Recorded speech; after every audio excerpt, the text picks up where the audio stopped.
मैं पल्लू गिरा दूंगी। मत गिरे।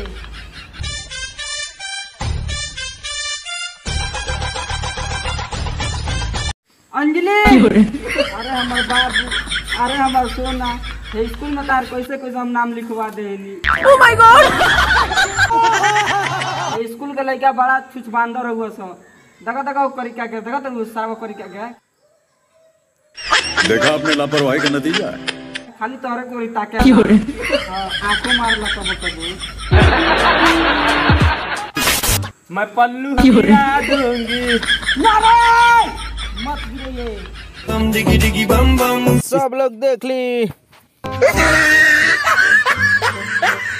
देश संकट में है। एक गोरी कमर जब हिलावेलू, ओठा लाली लगा के तू आवेलू।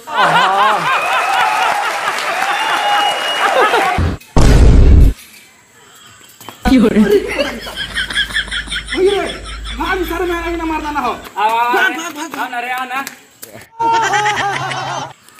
चलल कर बबुनी तू ओढ़नी संभार के। तोरा कहाँ है? हम क्यों होंगे चले? तेरा बाप की कहा जाता? चल। देखा आपने लापरवाही का नतीजा। दुपट्टा सरक रहा है, मेरा दिल धड़क रहा है। तोर दिल धड़केला, हमरो धड़केला। क्या धड़केला रे? हमें सुन सीखा। अरे हमारे बाप स्कूल में तारे नाम लिखवा देनी। अब बाटे न करी कहू, खाली तोरे कोई ताकेला करी का।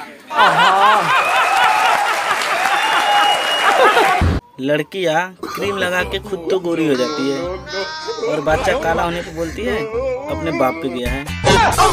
Oh my God! कारी प्यार तुझसे तू तो सजा दिलू, तुहरे दिल हो कि चार जार को कहीं लगा दिलू, को कहीं लगा।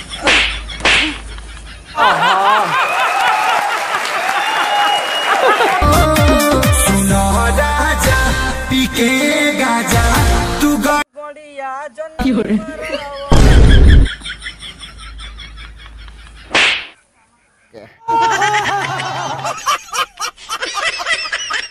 आजकल के लड़कियां जो है ना सलवार समझ में बहुत घूम रही है।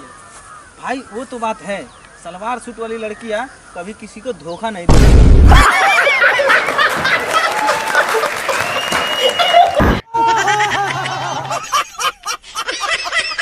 देश संकट में है।